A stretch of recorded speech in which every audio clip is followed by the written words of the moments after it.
नमस्कार मित्रों, मैं गौरव सिंह आपका स्वागत करता हूं अपने YouTube channel novels in audio dot Gaurav में। मित्रों, गोपाल राम घेमरी जी की यह जासूसी कहानी आपके सम्मुख प्रस्तुत करते हुए मुझे अपार हर्ष महसूस हो रहा है, क्योंकि गोपाल राम घेमरी जी हिंदी साहित्य के सबसे पहले जासूसी कथाकार माने जाते हैं। इनका जन्म 1866 में हुआ था और उसके बाद इन्होंने करीब 200 अपने मौलिक जासूसी उपन्यास लिखे और लगभग इतने ही उपन्यासों का हिंदी में रूपांतरण किया विभिन्न भाषाओं से। परंतु ऐसा लगता है कि इनके नाम को भुला दिया गया है, लेकिन जो वर्षों से इनको हिंदी साहित्य को जानते रहे हैं वो इनकी कहानियों का बेसब्री से इंतज़ार कर रहे थे। और आज एक इनकी ऐसी ही कहानी मैं आपके सामने लाया हूँ जिसका नाम है गेरुआ बाबा। आशा करता हूँ ये कहानी आपको अवश्य पसंद आएगी। सुपरिटेंडेंट साहब हैं, ऑफिस में जा, ऑफिस में। हाथ में एक लिफाफा लिए हुए एक लड़के ने पूछा। फिर भीतर से दाई का जवाब पाकर कहने लगा, किधर? ऑफिस है किधर? आमर बौड़दा, ऑफिस नहीं जानता? कैसा आदमी है? कहती हुई एक दाई निकल आई।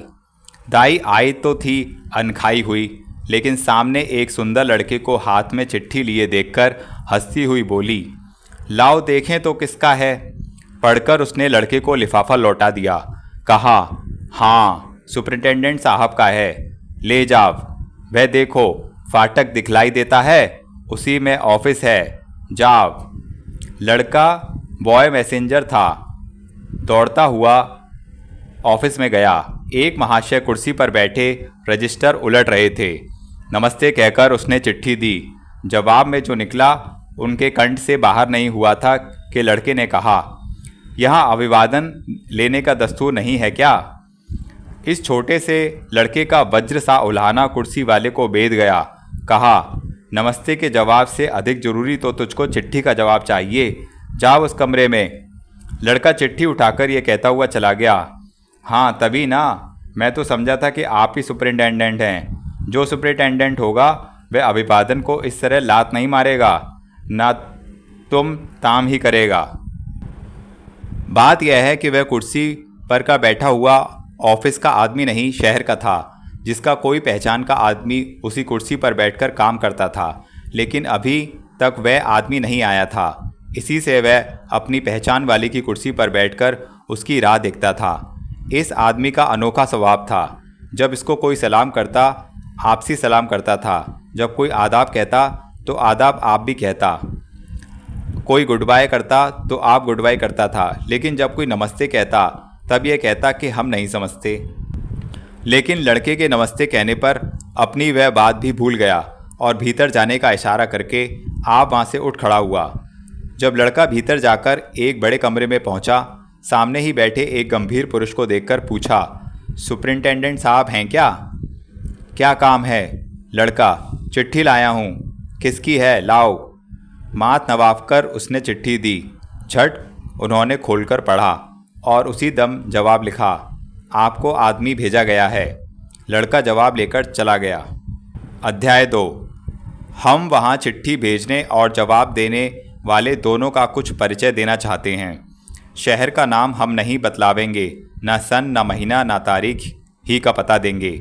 शहर का नाम अलकापुर कहेंगे। दिनों की बात हम कहते हैं। उन दिनों वहाँ सेवा समिति स्थापित हो गई थी, जो मेले ठेले और समय समय पर राजा प्रजा दोनों को सहायता देती थी और लोगों के उसके काम पर बड़ी श्रद्धा भक्ति थी। उसके मेंबरों की मुस्तैदी और परोपकार के कारण सब लोगों का उस समिति पर बड़ा विश्वास था। समिति में 2 आदमी ऐसे थे जो जासूसी का काम करते थे। इस कारण बड़े बड़े लोग अपने संगीन मामले पुलिस में रपट करके उसी सेवा समिति के हाथ में सौंपते और सफलता पाकर जी से प्रसन्न होते और उनके काम करने वालों को पुरस्कार देते थे। आज जो चिट्ठी आई थी वह इसी तरह की थी।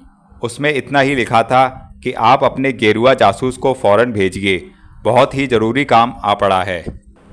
समिति में एक विकट जासूस थे जो ऐसे ही भेद भरे गूढ़ मामलों में छोड़े जाते थे। वह सदा गेरुआ पहने रहते थे। इससे सब लोग उनको गेरुआ बाबा कहा करते थे। सुपरिटेंडेंट ने गेरुआ बाबा को बुलाकर वह चिट्ठी दे दी और लड़के को जवाब देकर विदा किया। इधर गेरुआ बाबा भी रवाना हो गए। जब वह चिट्ठी भेजने वाले मुरलीधर के दरवाजे पहुंचे तब देखा कि मुरलीधर शहर से बाहर सदर में रहते हैं। पता मिला कि नौकरी से पेंशन लेकर उन्होंने बड़े लंबे चौड़े मैदान में 3 महल का मकान बनवाया है। मकान के चारों ओर कोई 4 बीघे में एक सुंदर बाग लगवाया है। बड़े हॉल के बगल वाले कमरे में एक सफ़ेद संगमरमर के टेबल के सामने कुर्सी पर बैठे एक महाशय मानो किसी की राह देखते हैं। उज्जवल गोरा बदन देखने से ही जान पड़ता है कि कोई भाग्यवान आदमी हैं। उन्होंने पूछा, आप सेवा समिति से आए हैं? जी हाँ। तब आदर से बिठाकर कहने लगे, आपसे मैं एक अद्भुत घटना बयान करता हूँ, आप दया करके इसका पता लगाइए।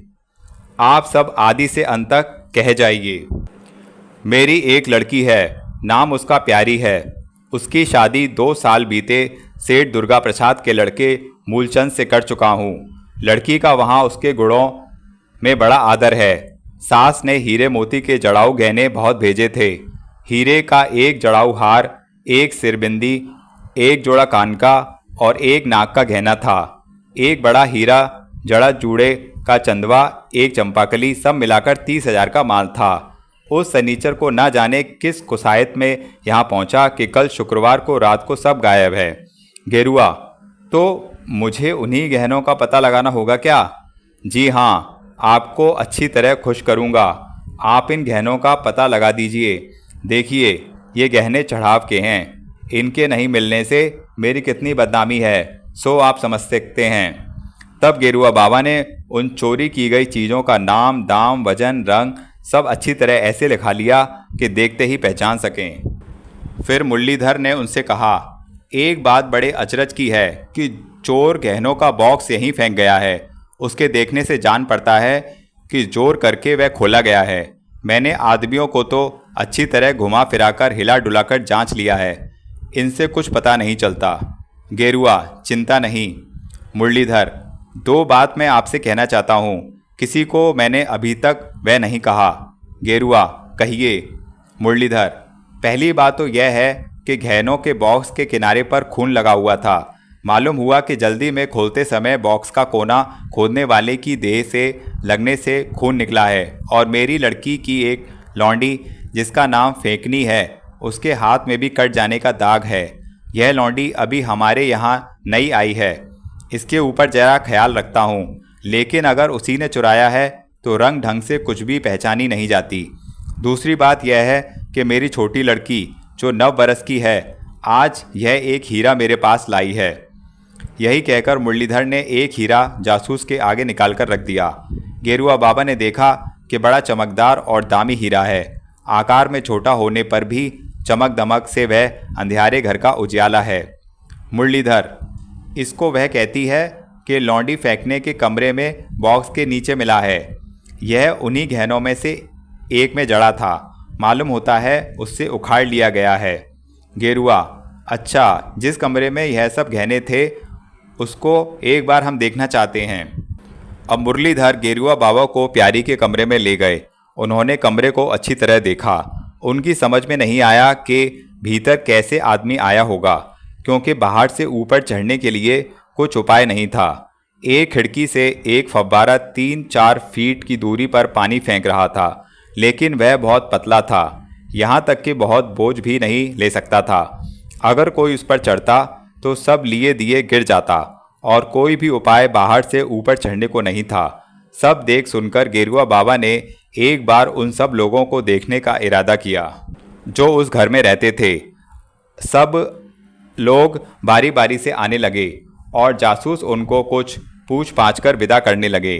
इससे मुरलीधर की लड़की प्यारी को भी आना पड़ा। 2-4 बात ही गेरुआ बाबा ने उससे पूछी, लेकिन उतने में प्यारी का चेहरा फक हो गया था। उसने जासूस से कहा, मैं तो बहुत हैरान हूँ, कैसे क्या हुआ? देखिए, इस कमरे में एक ही तो दरवाज़ा है। इसके सिवाय जिस चाबी से यह बंद था वैसी चाबी भी किसी की नहीं है। इसके जोड़ की चाबी नहीं है और चाबी मैं खास अपनी जेब में रखती हूँ। गेरुआ, आप जब रात के 8 बजे पीछे वाले दालान में गईं तब आपके गहनों का बॉक्स कपड़ों के बॉक्स के ऊपर ही था? प्यारी, हाँ। इतना सुनने पर गेरुआ बाबा ने दीवार को अच्छी तरह नीचे ऊपर देखा कि क्या जाने कोई चोर दरवाजा हो, लेकिन कहीं कुछ भी पता नहीं चला। न छत में ही ऐसा कहीं रोशनदान या छेद मिला जिससे बाहर का आदमी भीतर आ सके। यह सब अच्छी तरह देख चुकने पर फेंकनी लौंडी उनके सामने आई। वह पश्चिमी हिंदुस्तान की रहने वाली थी। उसका चेहरा घूरकर जासूस ने कहा, यह तो बतलाओ लौंडी कि जब रात को गहनों का बॉक्स चोरी हो गया उससे पहले ही तुम्हारे हाथ में यह जख्म था या पीछे हुआ? सुनते ही फेंकनी का रंग उतर गया। वह कुछ सेकंड तक गेरुआ का मुंह ताकती रह गई। फिर उन्होंने पूछा, जख्म होने और खून गिरने की बात याद है या नहीं? लौंडी, याद क्यों नहीं है साहब? गेरुआ, और गहनों के बॉक्स पर भी खून गिरा है। अच्छा बतलाओ, तुम्हारे हाथ पर यह खून कैसे लगा? लौंडी, एक ऑलपिन के गड़ जाने से यह खून निकला है। इतने में मुरलीधर के मुंह से निकला, बेतहाशा, अरे तू निकल गया? गेरुआ बाबा ने रोक दिया और आप लौंडी का हाथ उलट पुलट कर देखने लगे। मालूम हुआ कि एक जख्म है और वह ऑलपिन या सुई सी पतली चीज से नहीं हो सकता। अब गेरुआ बाबा ने वह हीरा दिखाकर पूछा, अच्छा तुम्हारे कमरे में तुम्हारे बॉक्स के नीचे यह कैसे गया? लौंडी अचकचाकर कई सेकंड तक वह हीरा देखती रही, फिर चकित होकर कहने लगी, आपने इसको मेरी कोठरी में पाया है क्या? इस समय उसका चेहरा देखकर कुछ और अटकल तो नहीं हो सका। उन्होंने जवाब में कहा, हाँ हाँ। अब तो लौंडी हाथ जोड़कर आंखों में आंसू भरकर जासूस से विनती करने लगी, देखिए साहब, आपकी बातों से मालूम होता है कि मुझे ही आप चोर समझ रहे हैं, लेकिन मैं इस मामले में बिल्कुल बेकसूर हूँ। जिसकी कहिए उसकी कसम खाकर मैं कह सकती हूँ कि मैं बिल्कुल बेगुनाह हूँ। बम्बई का गहना किस बॉक्स में कहाँ रहता है मुझे कुछ नहीं मालूम। अगर कोई मालूम हो उसे बचाऊंगी कि ऐसी नमक हरामी करूंगी हमारी दोनों आंखें फूट जाएं जो हमको कुछ भी मालूम हो तो। प्यारी बाई भी उसी कमरे में मौजूद थी। लौंडी की ओर होकर बोली, नहीं, लौंडी पर मेरा पूरा विश्वास है। और वह घर में जाएगी कैसे? ताला बंद था। यह कहें कि चाबी की नकल उसने बनवा ली थी तो यह बात भी नहीं है। जासूस ने चाबी मांगकर देखी तो वह एक नए ढंग की थी। जब तक उसकी छाप मोम से लेकर दूसरी नकल न तैयार की जाए तब तक ताला हरगिज नहीं खुल सकता था। जब लौंडी की पूछताछ हो चुकी उस कमरे से और सब लोग विदा कर दिए गए। जासूस ने कहा, गहनों को बरामद करना और चोर को पकड़ना दो काम हैं और दोनों के लिए समय दरकार है, और यह घटना ऐसी है कि जल्दी पता लगने का ढंग नहीं है। मैं चाहता हूं कि घर का कोई आदमी घटना का हाल कहीं किसी पर जाहिर न करे, अखबार वगैरह में भी खबर न छपे। आप इन सब बातों पर ध्यान रखिए। मुरलीधर, अच्छा फेंकनी को आपने कैसे पाया? गेरुआ, वह तो हमको बेगुनाह मालूम देती है। मुरलीधर, आप ऐसा क्यों समझते हैं? गेरुआ, मुझे तो ऐसा ही मालूम देता है। खैर अब मैं जाता हूँ, जब ज़रूरत होगी आपसे मिलूँगा या खबर दूँगा। यही कहकर जब गेरुआ बाबा शहर निकले तो बगल के एक कमरे से एक बुढ़िया सामने आई और जासूस को इशारे से बुला ले गई। उसके घर जब गेरुआ बाबा जाकर बैठे तो उसने पूछा, आपने फेंकनी से बातचीत की है? गेरुआ, हाँ, जो कुछ पूछना था सो तो पूछ लिया। बुढ़िया, तो जवाब पाकर आपको कैसा समझ में आया? गेरुआ, मुझे तो लौंडी बेकसूर लगी। बुढ़िया, तब गहने से वह हीरा कैसे गिरकर उसकी कोठरी में जा पड़ा? गेरुआ, आपको हीरा की बात पहले से ही मालूम है क्या? बुढ़िया, मैं इसी हीरे की बात नहीं साहब, बहुत सी बातें जानती हूँ, किसी से कहा नहीं, आपको गंभीर आदमी देखकर कहती हूँ, क्योंकि यह सब बातें पहले से जाहिर हो जाने पर असल चोर खबरदार हो जाएगा और माल भी न मिलेगा। उस शनिचर की रात बड़ी भयावनी थी। फेंकनी उस अंधेरे में किसी मर्द से बात करती थी, जरा दूर थी। इससे मैं सब बातें तो नहीं समझ सकी, लेकिन मर्द की दो एक बातें सुनने में आईं। वह कहता रहा कि प्यारी की कौन खिड़की बगीचे की ओर खुली है। इसके बाद कुछ देर में बुढ़िया चुप रही। गेरुआ बाबा ने कहा, सब बातें कह जाओ, रुकती क्यों हो? बुढ़िया बोली, उसके बाद की बातें समझ में ठीक से नहीं आईं, लेकिन एक और मामला मैं बतलाती हूँ जिससे मालूम होगा कि दोनों किस गरज से वहाँ अंधेरे में मिले थे। वह बात यह है कि कल जब पहर रात बाकी थी तो बगीचे के किनारे किसी की आहट मिली। मालूम हुआ कोई तेजी से दौड़ा आता है। फिर साएं साएं फुसफुस सुनाई दी। इतना मैंने बहुत धीरे धीरे सुना। तब अंत में यही हुआ कि जान नहीं बचेगी। उसके बाद ही मैंने देखा कि एक आदमी किनारे किनारे दौड़ा आता है। बादल हट गए थे। अंधियारे पाक की दशमी का चांद निकल आया था। उसी उजियाले में मैंने उस मर्द को दौड़ते हुए अपनी आंखों से देखा था। वह बगीचे के फाटक की ओर गया था। उसका एक हाथ छाती पर था जिसमें एक चमकता हुआ जड़ाऊ जेवर था। मैंने चांदनी में उसकी चमक देखी थी। गहना बड़ा कीमती था, इसमें संदेह नहीं। गेरुआ: अच्छा, उस आदमी को आप पहचानती हैं या नहीं? बुढ़िया: पहचानती क्यों नहीं, वह थे तो मूलचंद मुरली ही बाबू के दामाद। गेरुआ: हैं? प्यारी के मालिक ही थे? बुढ़िया: हाँ, वही थे। गेरुआ: वही गहना लिए जा रहे थे? बुढ़िया: हाँ, और गहना प्यारी बाई का ही था। मैं सब गहना उनका पहचानती हूँ। गेरुआ: तो क्या आप समझती हैं कि दामाद ही ने यह काम किया है? मोह को समझने बजने से कछु मतलब नहीं। ना मैं कभी उसको जानती हूँ कि ऐसा है, लेकिन जो आंखों से देखने में आया वही आपसे कह दिया है। चोर साहू आप जाने। जब गेरुआ बाबा ने बुढ़िया से यह सुना कि घटना आधी रात के बाद हुई है, तब दो चार जरूरी बातें पूछने के लिए फिर प्यारी के पास लौट आए। देखा तो पीछे पीछे वह बुढ़िया भी धीरे धीरे चली आ रही है। जब प्यारी के सामने पहुँचे, देखा तो वह उदास आंखों से ताक रही है। चेहरा सकपकाया हुआ है। गेरुआ बाबा ने पूछा, अच्छा, पाहोन मूलचंद जी अब कहाँ आए थे? प्यारी: कल सूरज डूबने पर। गेरुआ बाबा: वह कब तक यहाँ रहे? रात भर तो ठहरे ना? प्यारी: ना ना, कल ही रात के 10 बजे चले गए। कहते थे जल्दी विदेश जाने की सायत है। गेरुआ: उनके जाने पर कितनी देर पीछे आपके गहने चोरी गए? प्यारी: जब वह चले गए तब मैं नीचे आई और थोड़ी देर पीछे ऊपर गई, देखा तो गहने नहीं हैं। गेरुआ बाबा: जब आप संध्या को कल नीचे गई थी तब गहना था, इसमें तो कुछ संदेह नहीं है ना? प्यारी: नहीं, इसमें कुछ संदेह की बात नहीं है। गेरुआ: आपने अपने कमरे से खिड़की की राह बगीचे में देखा था, कोई आदमी था? प्यारी: मैं तो साहब खिड़की की ओर नहीं गई, ना किसी को देखा ही था। गेरुआ: अच्छा, आपके गहने मूलचंद ने देखे थे? प्यारी: हाँ, देखे थे, और यह भी कहा था कि बहुत दामी हैं।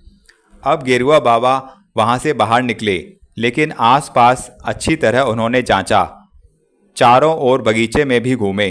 यह भी देखा कि चार दीवारी में किधर किधर को दरवाजे हैं, लेकिन किसी को उनकी जांच की कुछ खबर नहीं हुई। यह सब देखकर गेरुआ जासूस सदर सड़क पर जब पहुंचे तो देखा फेकनी बगीचे के फाटक से निकलकर तेजी से सड़क पार कर गई। मालूम हुआ कि कोई चीज़ छाती पर रखे है, लेकिन बड़ी ही सावधानी से छिपाई जा रही है। एक बार उसने वहां हाथ रखकर देखा कि है या नहीं, फिर बेफिक्र होकर चलने लगी। गेरुआ बाबा भी झपटकर उसके पास पहुंचे और रोककर कहा, सुन तो फेकनी, सुन तो। अरे आप हैं, इधर कहाँ से? कहकर फेकनी खड़ी हो गई। जासूस ने कहा, यह चोली के नीचे चिट्ठी किसकी रखे है रे?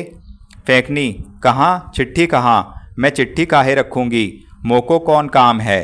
गेरुआ: चालाकी मत कर फेकनी, दिखा चिट्ठी किसकी है, ये दिखाए जाने नहीं पावेगी।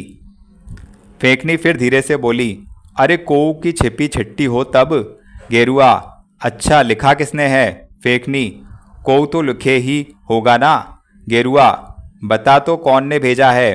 फेकनी: अरे यह सब तो घरू बातें। गेरुआ: अरे बतलाती है सीधी तरह से कि नहीं?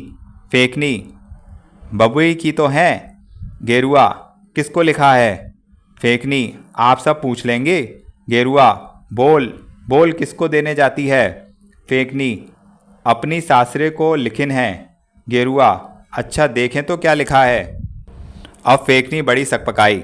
गेरुआ ने कहा, इधर उधर मत कर, दे दे सीधी तरह से, जानती है हमको कि नहीं? फेंकनी, जानने की बात नहीं, लेकिन कोऊ के भीतर की बात आप काहे वास्ते देखने को चाहते हैं? गेरुआ, बस सीधे देती है कि हवालात जाएगी, बोल। हाथ जोड़कर फेंकनी बोली, ना हुजूर, बबुई से कसम करके आई, नहीं तो दिखा देती। गेरुआ, अरे सीधे देती है या हवालात में चलकर देगी? अच्छा चल, तेरे कपड़े उतारे जाएंगे तब देगी, भलमन हाथ का जमाना नहीं है। जब फेंकनी ने देखा कि इन देवता से नहीं बच सकती, तब लाचार होकर दे दिया। जासूस ने देखा उस पर मूलचंद का नाम लिखा है, झट उसे जेब में रखा और कहा, देख फेंकनी, किसी से यह बात कहना मत। थोड़ी देर बाद ठीक समय पर जाना और कह आना कि चिट्ठी दे आई हूँ। अचकचाकर फेंकनी बोली, अरे इतना झूठ? बबुई से सब झूठ जाकर कहूँगी? गेरुआ, नहीं कहेगी तो हवालात ही पसंद है। फेंकनी, बाप रे बाप, हवालात? कहकर फेंकनी चौंक उठी। गेरुआ बाबा ने कहा, नहीं तो कहता हूँ सो सुन, और जा, जैसा कहता हूँ वैसा कर, नहीं तो जेल में भर दूंगा। तू समझती है कि नहीं? यही कहकर जासूस ने लिफाफा खोला। उसमें यूँ लिखा था, प्यारे, आप तो विदेश जाने वाले हैं, उसमें देर न कीजिए, चल दीजिए। जिन चीज़ों को देखकर आपने खुशी जाहिर की थी, उनकी बात क्या कहूँ, मेरा तो सर्वनाश हो गया। आपको बगीचे से जाती बेर देखा था, सब जानती हूँ, लेकिन अपने अभाग्य की बात क्या लिखूँ? जो होना था सो हो गया। आप ही की प्यारी। चिट्ठी पढ़कर जासूस ने समझ लिया कि जिसको प्यारे लिखा गया है उसको बड़ी चालाकी से खबरदार किया गया है। तो क्या मूलचंद ने ही यह कुकर्म किया है? क्या बात है, मूलचंद भरे घर का लड़का है, चाल चलन में खराबी की बात अभी तक नहीं सुनी गई। फिर ऐसा आदमी अपनी स्त्री के गहने क्यों चुरा लेगा? लेकिन परदेश जाना है, इसके खर्च के लिए कुछ दरकार हो तो इतना दामी माल की क्या ज़रूरत है? इसके सिवा प्यारी ने उनको बगीचे से होकर जाते देखा है। जानती सब है, लेकिन कुछ किसी से जाहिर नहीं करती। जान पड़ता है कि पति की फजीहत और बेइज्जती से डरती है। सोचती है जिसको पति के सिवाय जगत में दूसरी गति ही नहीं, वह स्वामी को दोष कैसे जाहिर करेगी।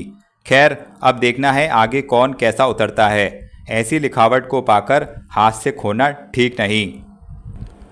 अब वहाँ से गेरुआ बाबा अपने ऑफिस की ओर चले। वहाँ पहुँचते ही सेवा समिति के सुपरिंटेंडेंट अवधेश नारायण से भेंट हो गई। अलग एकांत में ले जाकर सब हाल उनसे आदि से अंत तक कह दिया। अवधेश नारायण ने देखा कि मामला असाधारण है, चोर पकड़ने का काम है, इस कारण इसमें गेरुआ बाबा का ही अकेले काम है। यही सोचकर उन्होंने कहा, तो इसमें तो आप ही सब कर डालेंगे, कहिए आपको संदेह किस पर आता है? गेरुआ, ढंग से तो जान पड़ता है कि उसी मूलचंद का यह काम सब है। सुपरिटेंडेंट, और फेंकनी को आप इसमें नहीं समझते? गेरुआ, हाँ, उसको तो मैं बेदाग रखता हूँ, लेकिन उसके हाथ का जख्म देखकर मैंने उस पर भी नज़र रखने का ठीक प्रबंध कर दिया है। सुपरिटेंडेंट, ठीक है, आप जो कार्रवाई ठीक समझते हैं कीजिए, इसके लिए और किसी की कुछ ज़रूरत नहीं है। अगर कभी काम पड़े तो फ़ौरन कहिएगा। लेकिन एक बात मैं आपसे कह देना चाहता हूँ, मुरलीधर के पहले का हाल इस मामले में दरकार होगा। इस कारण याद रखिए कि 10 बरस हुए उसकी स्त्री मर चुकी है। वह उनकी प्यारी स्त्री थी, उनको वह बहुत मानते थे, यहाँ तक कि दुलार का फल बुरा हुआ और इनके मित्रों में से एक के साथ वह निकल गई। उस समय वह गर्भिणी थी, नाम उसका देवबाला था। कुछ दिन तक देवीबाला का पता नहीं लगा। एक बार अपने पेट से जन्मे हुए एक लड़के की बात उन्होंने मुरली बाबू को लिखी थी। मुरली ने उस लड़के को लाने वाले के लिए बहुत इनाम देने का लोभ देकर ढिंढोरा पिटवाया था, लेकिन कहीं उसके लड़के या उसकी मां का फिर पता नहीं चला। यहाँ भी उन्होंने अपना निवेदन पत्र भेजा था। उसके बाद 2 साल हुए उन्होंने अपनी लड़की प्यारीबाई का विवाह किया। ब्याह किसी भले घर के पात्रा से किया गया, लेकिन ब्याह के थोड़े ही दिन पीछे उनकी समधिन का देहांत हो गया। अब घर का वही लड़का बेमाथे का मालिक हुआ।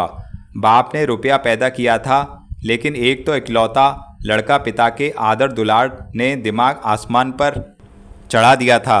इस कारण जो कुछ बाप छोड़ गए थे, इससे उसका चलना कठिन हुआ। खाली खाना पहनना तो किसी तरह चल भी सकता था, लेकिन बेटा अपना विलास घटाता नहीं। यह सुना था, इधर का हाल नहीं जानता। इतना और मालूम हुआ कि उसकी कोई नौकरी लगी है या लगने वाली है। मुरलीधर भले आदमी हैं, बदछोड़ धनिकों में उनकी गिनती नहीं है, लेकिन मिजाज उनका कड़वा है, और वह कड़वाहट इसलिए कि उनका हाथ तंग हो चला है। इतनी बातें जानने लायक हैं, इसलिए कह दिया। ऑफिस से बाहर आकर गेरुआ बाबा ने यह मन में ठीक किया कि कैसे कौन सूत धरकर चलना चाहिए। इधर उधर खोज पूछ करके उन्होंने गेरुआ बाबा ने पता लगा लिया कि मूलचंद फिशिंग रिक्वेसिटीज़ कंपनी के यहाँ नौकरी करते हैं, लेकिन तलब कम है, काम नहीं चलता। इस कारण दूसरी अच्छी नौकरी की खोज में हैं। लाहौर में एक नातेदार अच्छे दर्जे पर हैं, उनके वसीले में उन्हें एक नौकरी मिलने वाली है। इसी से जल्द लाहौर जाने वाले हैं। अपने शहर में थोड़ी तलब से भी इसलिए नौकरी कबूल की थी कि घर पर रहेंगे।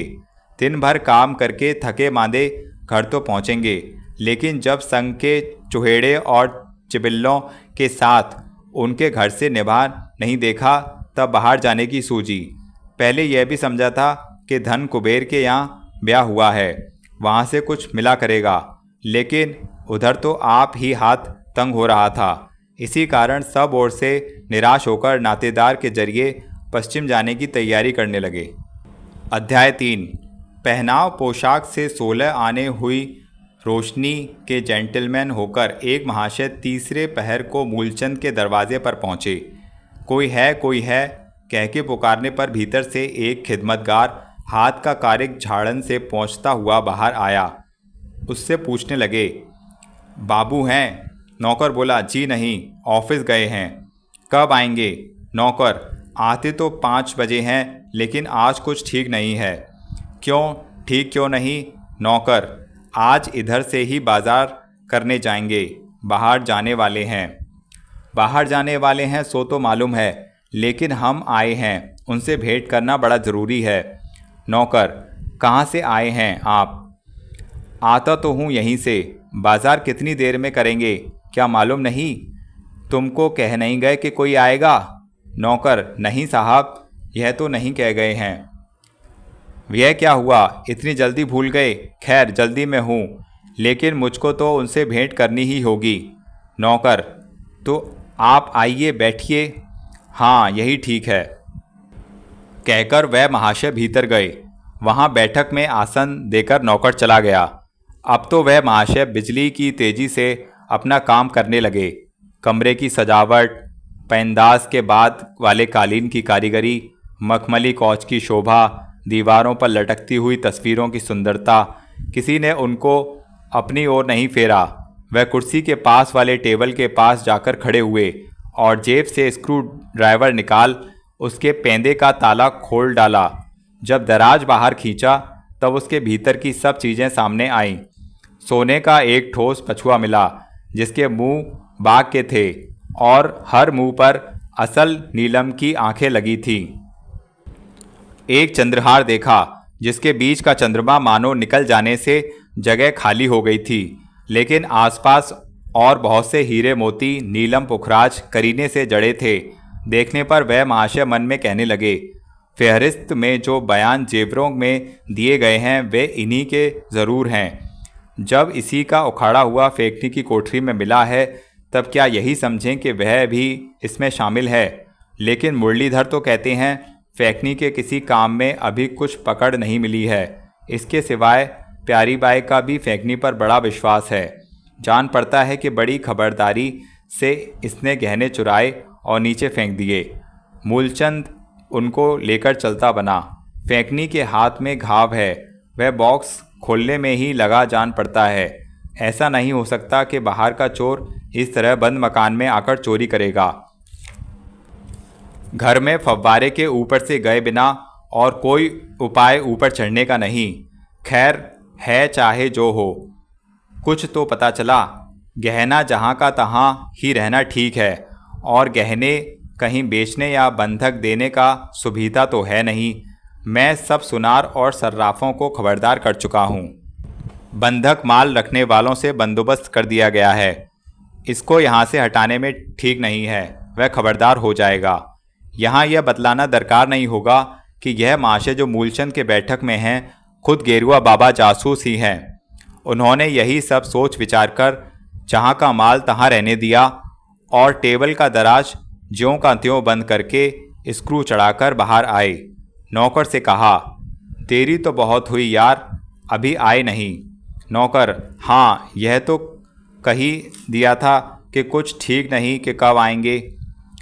अच्छा मैं जाता हूँ, एक चिट्ठी टेबल पर लिखकर रख दी है, उनसे कह देना कि एक ज़रूरी काम के वास्ते गए हैं, चिट्ठी दे गए हैं, होगा तो लौटती बेर में मिलता आऊँगा, तब तक तो वह आ ही जाएंगे। यही कहकर वह देवता वहाँ से चल दिए। गेरुआ बाबा जब वहाँ से लौट गए तब थोड़ी देर पीछे मूलचंद अपने घर लौट आए। नौकर ने कहा, एक बाबू आपसे भेंट करने आए थे, कहते थे बड़ा ज़रूरी काम है, आप पछाँ जाने वाले हैं, इसी से आपसे मिलने आए हैं। मूलचंद, नाम क्या था? नौकर, नाम तो नहीं बता गए और हम भी पूछना भूल गए। अचकचाकर मूलचंद ने कहा, अरे कौन आदमी था, कुछ पता तो चले, हमारे पछाँ जाने से उसका या किसी और का कौन मतलब है, मुझे तो कुछ याद नहीं आता। नौकर, अच्छा फिर लौटती बेर भेंट करते जाएंगे कह गए हैं और एक चिट्ठी भी लिखकर टेबल पर रख गए हैं। मूलचंद, तो भीतर भी आए थे, कितनी देर रहे, तू कहाँ रहा? नौकर, बड़ी पहर तक बैठक में आपकी राह देखते रहे, हम तो बैठा के काम को चले गए थे। नौकर की पिछली बात सुनकर मूलचंद मन में डरे और उसको डांट कर बोले, अरे तू कैसा अहमक है रे, जिसको जानता आनता नहीं उसको घर में बिठाकर कहाँ चला गया था? चाहता तो सब मूस ले जाता ना, जब घर में बिठाया तब काहे नहीं बैठा रहा, चला क्यों गया रे बेहुदा कहीं का? अब मालिक की डांट पर नौकर की बोलती बंद हो गई। उसने अपना अपराध समझा और कई दिन पहले पड़ोस के एक मकान से भी कोई बेजान पहचान का आदमी मालिक के सूने में आकर पहचान वाला बना और मालिक का नाम लेकर कुछ चीज़ें लेकर चंपत हो गया। सो याद करके पछताने लगा, अगर वह भी वैसा ही चोर हो और मालिक का कुछ माल लेकर चला गया हो तब उसकी क्या गति होगी, यही सोचकर नौकर को बड़ी चिंता हुई। उसने सोचा कि चाहे कुछ चीज़ किसी तरह चोरी जाए उसी पर कलंक लगेगा। ठीक मज़ा मारे गाजी मियाँ, धक्का खाएं डफाली का मामला हुआ। अब नौकर अपना अपराध मानकर हाथ जोड़कर मालिक के सामने खड़ा हुआ। उसका भाव देखकर मूलचंद को भी पड़ोस की चोरी वाली बात याद आई। झट जाकर उन्होंने टेबल खोला और देखा तो सब माल जहाँ का तहाँ जैसे का तैसा रखा था। अब मूलचंद का चित्त ठिकाने आया, क्योंकि पहले यह जानकर बहुत डरे थे कि कोई चोर पता पाकर सब माल हाथ मारने आया था, लेकिन जब सब ठीक पाया तब बड़ी तसल्ली हुई। अब इतनी चिंता रह गई कि कौन उनसे भेंट करने आया था उसका कुछ पता नहीं लगा। जब नौकर ने वही चिट्ठी दिखा दी, उसे देखते ही वह लिखावट देखकर बड़े चकराए। जरूर कोई ससुराल का आदमी आया था, लेकिन नौकर ऐसा नासमझ है कि उसका नाम पता तक नहीं पूछ सका। अब चिट्ठी खोलकर पढ़ने पर मूलचंद के मन में बड़ी घृणा हुई। भीतर जो बातें लिखी थी उनसे उनके मन में क्रोध और दुख दोनों हुआ। सब मैं समझ गई हूँ, बगीचे से जाते देखा है, क्या खूब, हमको गहना दिखाने के बाद ही सर्वनाश हो गया, इसका क्या मतलब? मुझे दिखाने से ही दुख हुआ या क्या बात है? मेरे देखने ही की वजह से चोरी गया है, ऐसा समझती है क्या? हम ही पर संदेह है क्या? उफ, स्त्री के ऐसे कोमल हृदय में ऐसी घृणा का विचार भी हो सकता है, यह बड़े अफसोस की बात है। मन में बड़ा डर हुआ। क्यों मेरी विपद और मेरे अपमान के कारण डर होता है, इसका भी पता नहीं क्या अर्थ है। जो कुछ लिखना था साफ खोलकर क्यों नहीं लिखा? एक बार चलकर सब हाल जानना चाहिए कि क्या बात है। लेकिन अगर सचमुच उसके मन में ऐसा विश्वास हुआ है तब तो हरगिज़ जाना ठीक नहीं है। ऐसा छोटा ख्याल जिनका है, जिनके मन इतने ओछे हैं, जिनके भीतर इतनी नीचता आ सकती है, उनसे मिलना और भेंट करना ठीक नहीं। हाँ, शादी किया है तो उसे हटा देना भी तो नहीं होगा, और अभी तो भरोसा ही नहीं कि उसके मन में ऐसी भावना आ सकती है। अगर किसी तरह बने तो छिपकर भेंट करना ही और सब भेद लेना चाहिए। जाना है तो क्या, जाने से एक बार पहले भेंट करना ठीक होगा, लेकिन चिट्ठी ऐसी है कि जाने का मन नहीं करता। यहाँ सब हाँ नहीं और आगा पीछा विचार कर मूलचंद ने अंत को एक बार ससुराल जाना ही ठीक समझा।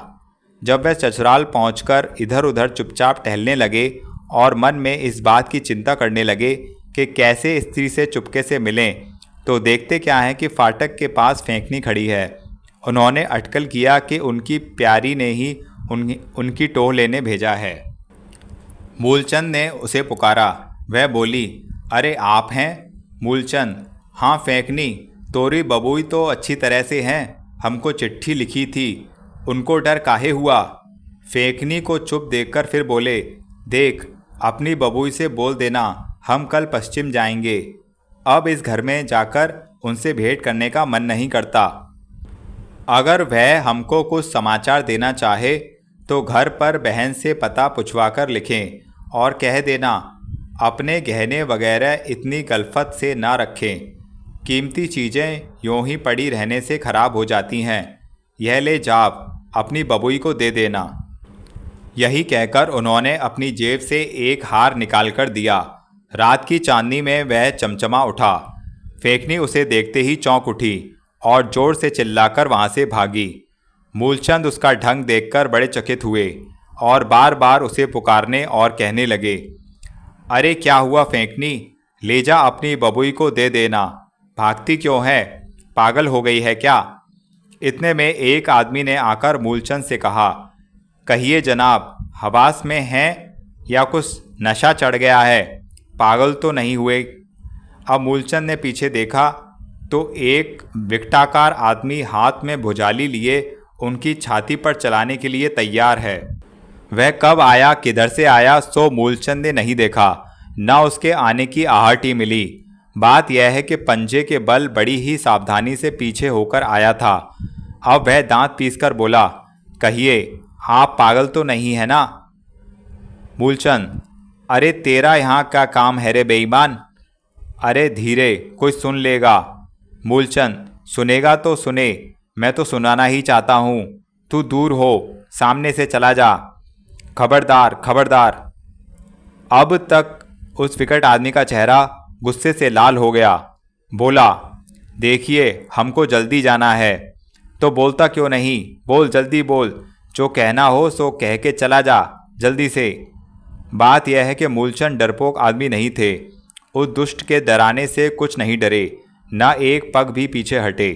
लेकिन वह आदमी उनके इतना पास आ गया था कि उनको और तरह से खबरदार होने का अवसर नहीं था। वह आदमी बोला, मैं तो यही कहता था कि साहब कि आप पागलपना मत कीजिए, ऐसी कीमती चीज़ कपड़े में लपेटकर इस तरह खुले तौर से नहीं लाना चाहिए।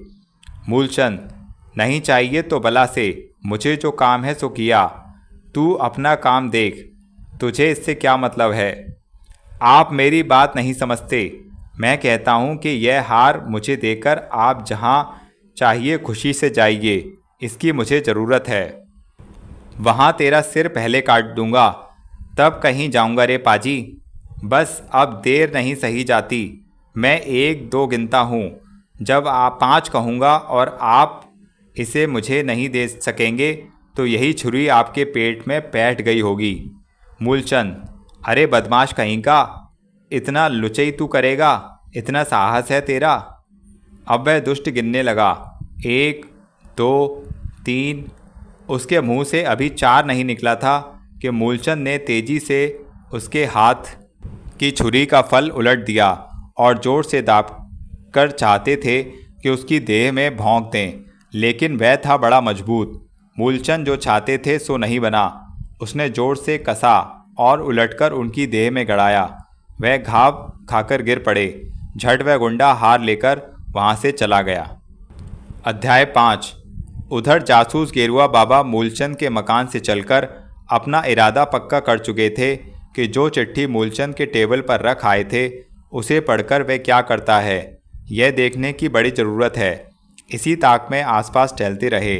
गहने की चोरी घर के भेदी से घर ही के आदमियों का काम हो सकता है, लेकिन ऐसा भी हो सकता है कि असल बात जासूस के ध्यान से अभी दूर हो। पहली बात विचारने को यह है कि मोहल्ले के लोगों से मूलचंद के चाल चलन का पता लेकर उस पर 16 आना विश्वास कर लेना अथवा उस पर कार्रवाई करना ठीक नहीं होगा, क्योंकि सब लोग समान नहीं होते। किसी से उसकी भीतरी मिताई होगी, किसी से उसकी पटती नहीं होगी।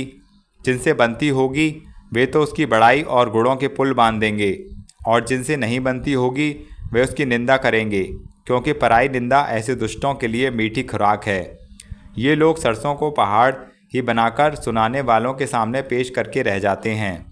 खैर, लेकिन बिना जड़ की बातें भी गढ़कर किसी के ऊपर दाग देने की कोशिश में पीछे पाँव नहीं रखते। और जब ये लोग यह देखते हैं कि किसी अजनबी से बात कहने का अवसर है, तब तो असल बात से छुआछूत भी नहीं होने देते। कानून की पाबंदी करके फॉर्म भरना और सीधे साधे अफसरों के आगे कारजुआर बन जाना दूसरी बात है, लेकिन असल बात तो शत्रु मित्रु आदि के जंजाल से बाहर निकलना और बात है। जासूस को जब से घटना का हाल कहकर काम सौंपा गया है, तब से कई बार मूलचंद का पीछा करके उन्होंने देखा कि संदेह का सूत हाथ नहीं आता। एक बार उनके मन में संदेह आया था कि यह आदमी बड़ा गहरा है, इसी कारण ऊपर से भीतरी भेद नहीं मिलता, या ऐसा भी हो सकता है कि हाथ तंग होने से ऐसा काम किया हो। लेकिन दरिद्र दोषेण करोति पापम, लेकिन ऐसा होने की जगह बहुत ही कम है, क्योंकि जिस ढंग से मूलचंद काम चला रहे हैं उससे वह नासमझे नहीं जान पड़ते, लेकिन आदमी बड़े खबरदार और चौकस जान पड़ते हैं। बहुत हिसाबी नहीं हैं, तो भी जहाँ तक पता चलता है बहुत देना भी नहीं है। ऐसे आदमी को चोर समझना बुद्धिमान आदमी का काम नहीं है। इसके सिवा जिस ऊंची चारदीवारी से गहनी चोरी गए थे, उसके देखते बाहर से चोर का आना और माल ले जाना बिल्कुल अनहोनी घटना है। लेकिन घर के भेड़ों से कहाँ क्या नहीं होता। फिर गहनों का बॉक्स हाथे में ही खोला गया है, इससे जान पड़ता है कि चोर भीतर आया था। यह क्या फेंकने की मदद से हुआ, या यह भी एक चोरनी ही है, दाई बनकर भीतर इसी के लिए घुसी है। मूलचंद का चाल चलन ठीक समझ लेने पर इन बातों का अच्छी तरह निर्णय करना होगा। यह जासूस गेरुआ बाबा ने मन में पक्का कर लिया, क्योंकि उन्होंने समझ लिया कि इन बातों का असल भेद जाने बिना उस चोरी की जांच में जाना मेहनत बेकार करना है। यह सब विचार कर जासूस ने फिर अपनी आप से कहा, चाहे जो हो, चिट्ठी पाने पर ऐसा अब नहीं हो सकता कि मूलचंद अपनी प्यारी से बिना मिले ही विदेश चले जाएं। नौकर के जवानी तो मालूम हुआ कि कल ही वह रवाना होने वाले हैं, तब आज ही वह ससुराल की गैल दौड़ेंगे, यह बनी बात है। इतने में जासूस देखते हैं कि मूलचंद बड़ी तेज़ी से नागिन मोहल्ले की चले जा रहे हैं। रात का समय होने पर पास आकर देखते हैं तो चेहरे पर चिंता की गहरी छाप है। झट गेरुआ बाबा भी थोड़ी दूरी पर उसका पीछा करने लगे। जब मूलचंद ससुराल पहुंचकर फेकनी से फाटक पर बातें कर रहे थे, तब थोड़ी दूर पर गेरुआ बाबा भी छिपे थे, लेकिन इतनी दूर पर थे कि दोनों की बातें नहीं सुन सकते थे। उनका भाव देखकर फेकनी पर गेरुआ बाबा ने संदेह किया, लेकिन बातें जब तक नहीं सुने तब तक असल मामला कहाँ समझ सकते थे। जब फेकनी वहाँ से भागी और वह बदमाश छुरा हाथ लिए उस पर चढ़ दौड़ा, तब उन्होंने सब देखा था। लेकिन जब तक वह अपनी जगह से आए तब तक वह गुंडा मूलचंद को घायल करके चलता बना। गेरुआ बाबा ने पास पहुंचकर देखा तो मूलचंद धरती पर गिरे पड़े हैं। चोट गहरी लगी है, खून जारी है, कमजोरी बहुत है, एकदम बेहोश नहीं किंतु उठ नहीं सकते, जख्म बड़ा है। गेरुआ बाबा ने पूछा, क्यों साहब, चोट तो बहुत नहीं लगी? देखिए, मैं तो देख नहीं सकता, यही मारा है हत्यारे ने, यही कहकर अपना कंधा दिखाया। गेरुआ बाबा कहने लगे, क्या कहें, चांडाल ने जब छुरा ताना तब मैंने देखा था, लेकिन यहाँ आते आते वार करके चला गया। मूलचंद, वह बदमाश गया किधर? वह भाग गया, यहाँ है थोड़े। अच्छा, मैं पकड़ूं, आप उठेंगे?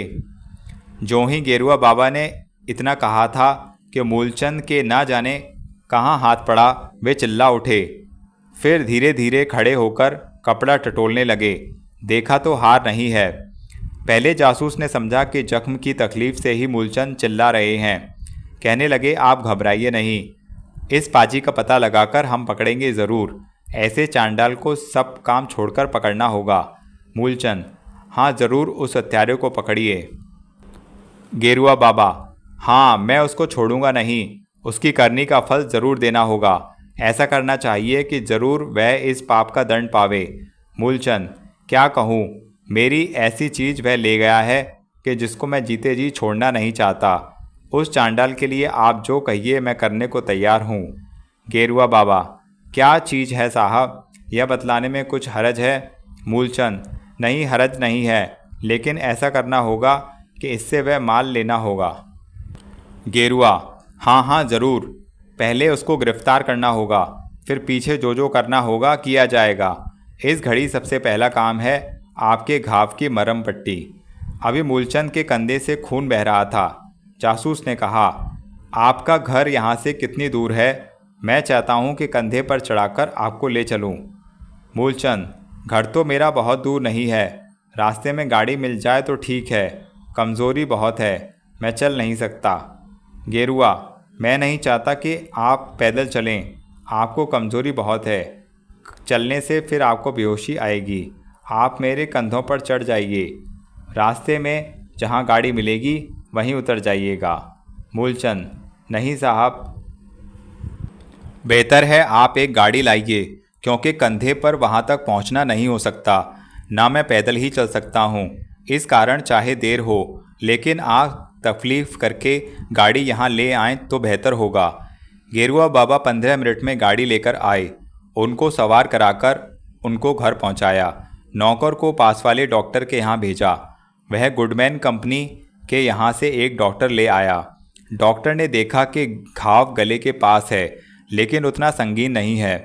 बोरिक लोशन से धोकर आइडोफॉर्म छिड़का और बोरिक कॉटन से पट्टी बांध दी। साथ ही एक शीशी में स्प्रिट अमोनिया आरामेट सिरपिट फोलियम कंपाउंड मैग सल्फर मात्रा में देकर 8 खुराक बना दिया और कहा, दिन में 2 बार पिया करें और पट्टी सवेरे शाम बदल कर करें। घर में रहें, बहुत हिलें डुलें नहीं। यही सब कर धरकर डॉक्टर चले गए।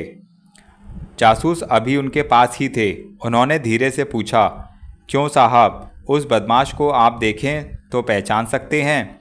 मूलचंद, ज़रूर ज़रूर, उसको देखते ही मैं पहचान लूँगा, मुझे तो पंजाबी गुंडा मालूम हुआ। गेरुआ, तो पुलिस में भी खबर दे देना तो अच्छा होगा, आपकी राय क्या है? मूलचंद, हाँ मैं इसके लिए जासूस भी लाऊंगा, लेकिन मैं पहले अच्छा हो लूँ तब, क्योंकि घर में कोई और आदमी नहीं है। मोहल्ले वासी को भी बुलाकर राय लूँगा। इस खड़ी रात बहुत हो गई, इस समय कोई आएगा भी नहीं। अगर आप पुलिस में खबर देने की तकलीफ़ करते जाएं तो बड़ी कृपा होगी। गेरुआ, पुलिस में क्या कोतवाली में रपट लिखाने को कहते हैं? मूलचंद, हाँ, लेकिन कोतवाली वालों को तो घूस खाने के सिवा और कोई काम नहीं है। काम के नाम पर ठन गोपाल हैं। बेहतर हो आप सीआईडी के ऑफिस में जाकर सुपरिटेंडेंट से इत्तला करें। गेरुआ, सीआईडी का ऑफिस तो इस घड़ी बंद होगा। अच्छा, सवेरे सब काम छोड़कर हम पहले सीआईडी में रपट लिखा देंगे। मूलचंद, अच्छा सुनिए, बंद होगा तो बेहतर है आप सेवा समिति में सीधे चले जाएं। उनके यहाँ गेरुआ बाबा का बड़ा नाम है, वही इस काम में हाथ डालेंगे तो ठीक होगा। गेरुआ, अच्छा मैं सेवा समिति में ही जाता हूँ, इधर ही से खबर खड़ देता आऊँगा। उनका ऑफिस तो 8 पहर खुला रहता है, इसमें मेरी भी राय है। मूलचंद, क्या कहें, आपको तो मेरे लिए बड़ी तकलीफ़ हुई, आप इतना मेरे लिए करेंगे इसका कुछ भरोसा नहीं था। भगवान ने बड़े भाग्य से आप ऐसे सज्जन को भेज दिया। आपका नाम मैं जानता चाहता हूँ, ज़िंदगी भर आपकी नेकी नहीं भूलेगी। गेरुआ, नहीं नहीं, ऐसी कुछ बात नहीं। आप पर जो इस घड़ी आफत आई थी कि छुरा लिए कसाई आपको हलाल करना चाहता था, वैसी दशा में पत्थर को भी आंसू आ जाएंगे। भला ऐसा आदमी कौन होगा जिससे आपका वह दुख देखा जाता? मैं अभी जाता हूँ, सेवा समिति में खबर कर दूंगा। यह बिल्कुल साधारण बात है मेरे लिए, और जो हुक्म हो मैं तैयार हूँ। अगर आपको कुछ हर्ज ना हो तो मैं कल सवेरे देखने को आऊँगा। मूलचंद ने बड़ी नरमी से उपकार माना और हाथ जोड़कर निवेदन किया, आपकी नेकी से मैं कैसे उऋण होऊंगा। दुनिया में आप सरीखे बिना मतलब के उपकारी हैं, तभी तो यह धरती थमी है, नहीं तो इस शहर में कौन किसको पूछता है तो खाली रुपए को, जिसके लिए एक देवता मेरी यह दुर्गति आपके देखते ही देखते कर गए हैं। अहो भाग्य जो इस संकट के समय आपके दर्शन मिले, लेकिन अब मैं नहीं चाहता कि मेरे ही लिए इतनी तकलीफ़ करें। हाँ, इधर से जब पधारिए तब दर्शन जरूर दीजिएगा। गेरुआ, नहीं नहीं, आप तनिक भी संकोच ना करें, न मन में कुछ दूसरा भाव लावें। मैं अच्छी तरह आपके पिता को जानता हूँ, उनके ऐसा परोपकारी इस शहर में कौन है। मुझे आपसे मिलने में बड़ी खुशी हुई है। मूलचंद, नहीं साहब, मैं तो किसी लायक नहीं हूँ, न कभी किसी का उपकार किया। भगवान ने ऐसी गरीबी दी कि अपना ही पेट पालना कठिन हो रहा है। अपने को तो मैं संसार का एक भार ही समझता हूँ। नहीं जाने बड़ों के किस पुण्य प्रताप से आप ऐसे धर्मात्मा का इस अवसर पर दर्शन हो गया। आपको इतना कष्ट देने से मैं लज्जित हूँ और अब आपको तकलीफ़ नहीं देना चाहता। रात भी बहुत हो गई है। गेरुआ, आप मेरे लिए कुछ भी चिंता और संकोच ना करें, आराम कीजिए। मैं इधर ही से सेवा समिति में आपके नाम से निवेदन पत्र देता जाता हूँ। आप किसी बात की फिक्र मत कीजिएगा। चोट आपकी इतनी गहरी है कि इस घड़ी आराम की दरकार है। चुपचाप बेखटके होकर सोइए, दिल में घबराहट वगैरह कुछ भी ना आने दीजिए। मैं जाता हूँ, कल सवेरे आऊँगा। इतना कहकर गेरुआ बाबा वहाँ से चले गए। अध्याय 6। जब गेरुआ बाबा अपने ऑफिस में पहुँचे 12 बज चुका था। सुपरिटेंडेंट सामने बैठे सोच रहे थे। देखते ही बोले, कहिए बाबा जी, कुछ काम बना या नहीं? एक चिट्ठी पड़ी है, जान पड़ता है मुरलीधर के यहाँ से आई है। गेरुआ, काम तो बहुत कुछ रास्ते पर आ गया है। मूलचंद से खासी मित्रता हो गई है। उनको एक अच्छे जासूस की ज़रूरत है। वे गेरुआ बाबा को चाहते हैं। उनका नाम और यश उन्होंने बहुत सुना है, पहचानते नहीं हैं, इसलिए मुझे दूसरे रूप में जाना होगा। इतना कहकर गेरुआ बाबा चिट्ठी पढ़ने लगे। लिखने वाली वही मुरलीधर की बहन नोखा बुढ़िया थी। उसने लिखा था, इस चोरी के मामले में आज रात को फेंकनी से बेजान पहचान के आदमी ने जो बातें की हैं वही लिखती हूँ। दोनों की बातें नीचे देती हूँ। उसने कहा, अरे आ गई मेरी लक्ष्मी फेंकनी। तुमने कहा था कि आएंगे, तब आती नहीं तो करती क्या?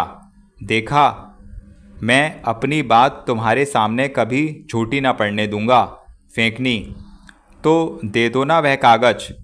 अरे तो इतनी जल्दी काहे को पड़ी है? फेंकनी, लाए हो या नहीं? वह कागज मेरी जान के पीछे है, मैं उसको कहीं छोड़ता हूँ? फेंकनी, तब देते काहे नहीं? जब जून बेरा होगी तब ना। फेंकनी, बाप रे बात, अब जून बेरा कब होगी?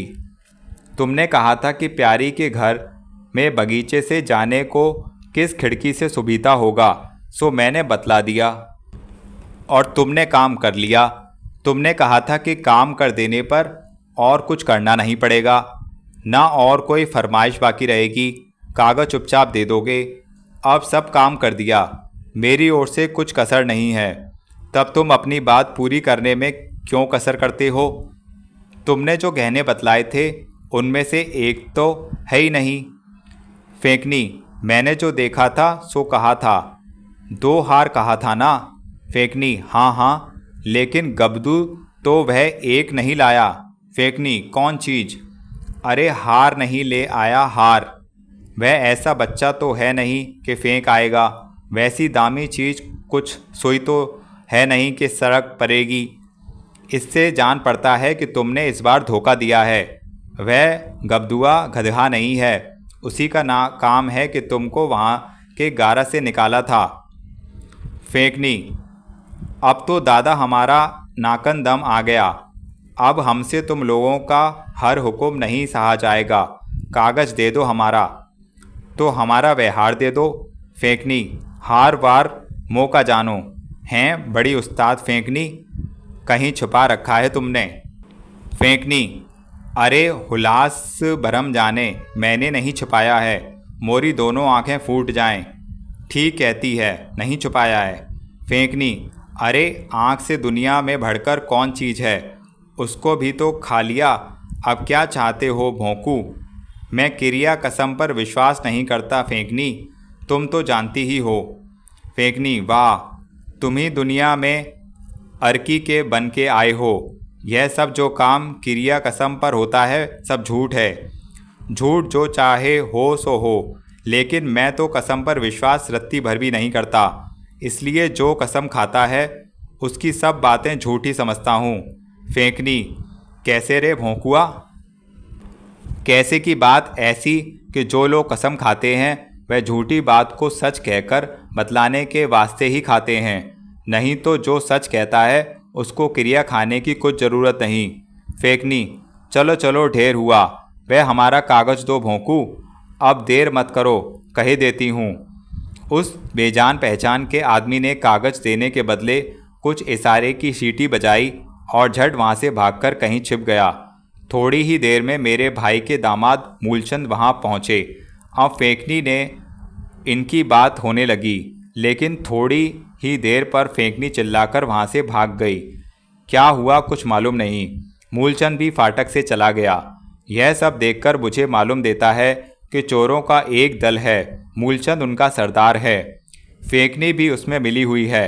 गब्दू और भोंकू दो गुंडे मूलचंद के साथ हैं और उसी दल के अगिया बैताल हैं। जो मुझे मालूम हुआ सो आपको लिख दिया है, अब जो कुछ असल बात हो उसका आप पता लगा लीजिए। चिट्ठी पूरी पढ़ चुकने पर जासूस ने समझ लिया कि मूलचंद के हाथ से जो हार गुंडों ने छीना है उसी की बात हो रही है। मूलचंद किसी के दल में नहीं है, न गब्दू और भोंकू उनके साथी ही हैं। ऐसा होता तो वह भोंकू मूलचंद का खून करने की कोशिश हरगिज़ नहीं करता। यहाँ जासूस गेरुआ बाबा को बड़ी चिंता हुई। पहले उन्होंने सुपरिटेंडेंट से सब हाल सुनकर यही समझा था कि साधारण चोरी का मामला है और उनको मेहनत करके चोर को पकड़ना होगा। सुपरिटेंडेंट ने भी यही समझकर अकेले उनको काम सौंपा था और मन में विचारा था कि यह तो गेरुआ बाबा के लिए बाएं हाथ का खेल है, उनको इसमें और कुछ मदद या सहायक दरकार नहीं होगा। लेकिन ज्यों-ज्यों गेरुआ बाबा आगे बढ़ते गए त्यों मामला बड़ा गहरा, बड़ा पेचदार और बड़ा संगीन होता गया। सुपरिटेंडेंट साहब ने उससे उन्होंने कहा, यह मामला जैसा हम लोगों ने पहले समझा था साधारण चोरी का नहीं है, इसमें बड़े बड़े पेच हैं। सुपरिटेंडेंट, जी हाँ, हमें भी ऐसा भरोसा नहीं था, समझा था कि साधारण मामला है। यह बात सही है कि चोरी बहुत कम की नहीं है, तो भी मामला चोरी ही का है।